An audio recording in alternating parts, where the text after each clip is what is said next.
ನಮಸ್ತೆ ಎಲ್ಲರಿಗೂ. ಇಂದು ನಾನು ಅಂಗಾರಕ ಸಂಕಷ್ಟಹರ ಚತುರ್ಥಿ ಆಚರಣೆ ಹಾಗೂ ಇದರ ವಿಶೇಷತೆಯನ್ನು ತಿಳಿಸುತ್ತಿದ್ದೇನೆ. ನಮ್ಮೆಲ್ಲರಿಗೂ ತಿಳಿದಿರುವ ಹಾಗೆ ಪ್ರತಿ ತಿಂಗಳ ಚೌತಿಯಂದು ಸಂಕಷ್ಟಹರ ಚತುರ್ಥಿ ವ್ರತವನ್ನು ಆಚರಿಸುತ್ತೇವೆ. ನಮ್ಮ ಎಲ್ಲ ಇಷ್ಟಾರ್ಥಗಳನ್ನು ಸಿದ್ಧಿಸಿಕೊಳ್ಳಲು 21 ವಾರಗಳ ಕಾಲ ಸಂಕಷ್ಟಹರ ಚತುರ್ಥಿ ವ್ರತವನ್ನು ಮಾಡುತ್ತೇವೆ. ಈ ಬಾರಿ ಜನವರಿ 6ನೇ ತಾರೀಕು 2026ರಂದು ಚೌತಿಯು ಮಂಗಳವಾರ ಬಂದಿರುವ ಕಾರಣ ಇದು ತುಂಬ ಅತ್ಯಂತ ವಿಶೇಷ ಹಾಗೂ ಶಕ್ತಿಯುತವಾದ ದಿನ ಎಂದೇ ಹೇಳಲಾಗುತ್ತದೆ. ಏಕೆಂದರೆ ಮಂಗಳವಾರ ಸಂಕಷ್ಟಹರ ಚತುರ್ಥಿ ವ್ರತವು 21 ವಾರಗಳ ಕಾಲ ಮಾಡಿದ ವ್ರತಕ್ಕೆ ಸಮನಾಗಿರುತ್ತದೆ. ಇದನ್ನು ನಾವು ವಿಶೇಷವಾಗಿ ಅಂಗಾರಕ ಸಂಕಷ್ಟಹರ ಚತುರ್ಥಿ ಎಂದೇ ಹೇಳಲಾಗುವುದು. ನಾವು ಯಾವುದೇ ಕೆಲಸ ಕಾರ್ಯಗಳನ್ನು ಪೂಜೆಗಳನ್ನು ಮಾಡುವಾಗ ಮೊದಲು ಶ್ರೀ ಗಣೇಶನಿಗೆ ಪೂಜೆಯನ್ನು ಅರ್ಪಿಸುತ್ತೇವೆ. ಏಕೆಂದರೆ ಗಣೇಶನಿಗೆ ಅಗ್ರ ಪೂಜ್ಯಾಧಿಪತಿ ಎಂದೇ ಹೇಳಲಾಗುತ್ತದೆ. ಈ ಅಂಗಾರಕ ಸಂಕಷ್ಟಹರ ಚತುರ್ಥಿಯ ತಿಥಿಯ ಸಮಯ ಬೆಳಗ್ಗೆ ಜನವರಿ 6ನೇ ತಾರೀಕು 2026 ಮಂಗಳವಾರ ಬೆಳಗ್ಗೆ 8 ಗಂಟೆ 2 ನಿಮಿಷದಿಂದ ಜನವರಿ 7ನೇ ತಾರೀಕು 2026 ಬುಧವಾರ ಬೆಳಗ್ಗೆ 6 ಗಂಟೆ 53 ನಿಮಿಷಕ್ಕೆ ಮುಕ್ತಾಯವಾಗುತ್ತದೆ. ವ್ರತದ ಆಚರಣೆ. ಚತುರ್ಥಿಯಂದು ಬೆಳಗ್ಗೆ ಮಡಿ ಸ್ನಾನ ಅಂದರೆ ತಲೆ ಸ್ನಾನ ಮಾಡಿ ದೇವರ ಮನೆಯನ್ನು ಶುಭ್ರ ವಸ್ತ್ರದಿಂದ ಸ್ವಚ್ಛ ಮಾಡಿ ದೇವರ ಕಟ್ಟೆ ಅಥವಾ ಗಣೇಶನ ಮೂರ್ತಿಯನ್ನು ಇಡುವ ಸ್ಥಳವನ್ನು ನೀರಿನೊಂದಿಗೆ ಸ್ವಲ್ಪ ಅರಿಶಿನ ಹಾಕಿ ಸ್ವಚ್ಛಗೊಳಿಸಿ ನಂತರ ಓಂ ಅಥವಾ ಸ್ವಸ್ತಿಕ್ ರಂಗೋಲಿಯನ್ನು ಹಾಕಿ ಅದರ ಮೇಲೆ ಒಂದು ಹಿತ್ತಾಳೆ ತಟ್ಟೆಯನ್ನು ಇಡಿ. ನಿಮಗೆ ಅನುಕೂಲಕರ ಎನಿಸಿದರೆ ಸಗಣಿಯಿಂದ ಬೆನಕನನ್ನು ತಯಾರಿಸಿ ಅಥವಾ ಸಗಣಿ ಸಿಗದೇ ಇದ್ದಲ್ಲಿ ಅರಿಶಿಣದಿಂದ ಬೆನಕನನ್ನು ತಯಾರಿಸಿ ಅದಕ್ಕೆ 21 ಗರಿಕೆಗಳನ್ನು ಇಡಿ. ಈ ವ್ರತಕ್ಕೆ ಸಾಕ್ಷಿ ಎಂಬಂತೆ ಪುಟ್ಟ 3 ಕಲ್ಲುಗಳನ್ನು ತಂದು ಸ್ವಚ್ಛಗೊಳಿಸಿ ಬೆನಕನೊಟ್ಟಿಗೆ ಇಟ್ಟು ಪೂಜಿಸಿ. ಈ ಕಲ್ಲುಗಳು ಬ್ರಹ್ಮ, ವಿಷ್ಣು, ಮಹೇಶ್ವರರನ್ನು ಪ್ರತಿನಿಧಿಸುತ್ತದೆ.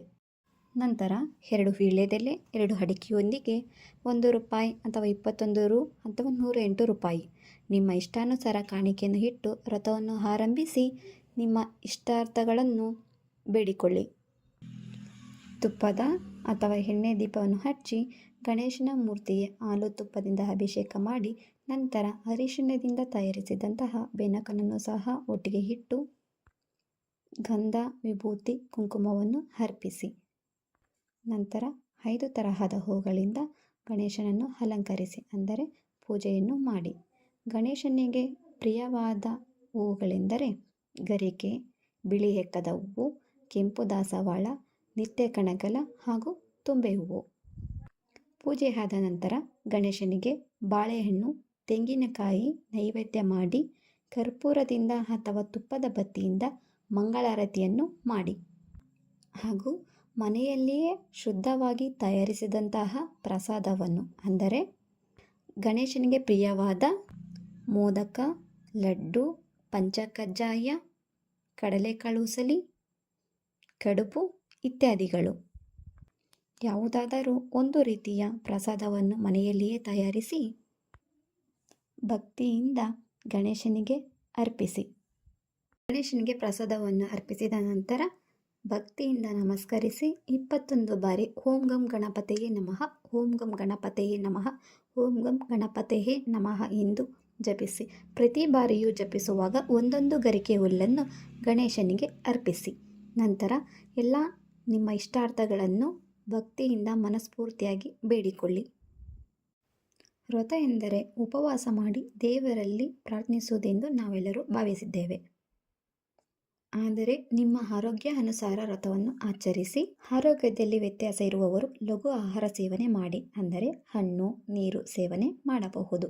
ಆದರೆ ಬೇಯಿಸಿದ ಆಹಾರ ಸೇವನೆ ವ್ರತದ ಸಮಯದಲ್ಲಿ ಒಳ್ಳೆಯದಲ್ಲ, ತಿಳಿದಿರಲಿ. ಈ ಚತುರ್ಥಿಯ ದಿನ ರಾತ್ರಿ ಚಂದ್ರೋದಯದ ಸಮಯ 8:57ರಿಂದ 9 ಗಂಟೆ ಆಸುಪಾಸಿನಲ್ಲಿ ಚಂದ್ರೋದಯ ಆಗುವುದು. ಚಂದ್ರ ದರ್ಶನ ಮಾಡಿದ ನಂತರ ಚಂದ್ರನಿಗೆ ಹಾಗೂ ಗಣೇಶನಿಗೆ ಪೂಜೆ ಮಾಡಿ ಗಣೇಶನಿಗೆ ನೀರಿನಿಂದ, ಚಂದ್ರನಿಗೆ ಹಾಲಿನಿಂದ ಅರ್ಘ್ಯ ಕೊಟ್ಟು ವ್ರತವನ್ನು ಸಂಪೂರ್ಣಗೊಳಿಸಿ. ಈ ವ್ರತದ ಸಮಯದಲ್ಲಿ ಕಟ್ಟಿದ ಕಾಣಿಕೆ ಹಣವನ್ನು ನೀವು ಮುಂದಿನ ಬಾರಿ ಗಣೇಶನ ದೇವಸ್ಥಾನಕ್ಕೆ ಹೋದಾಗ ಕಾಣಿಕೆ ಉಂಡಿಯಲ್ಲಿ ಹಾಕಿ ಗಣೇಶನಿಗೆ ನಮಸ್ಕರಿಸಿ.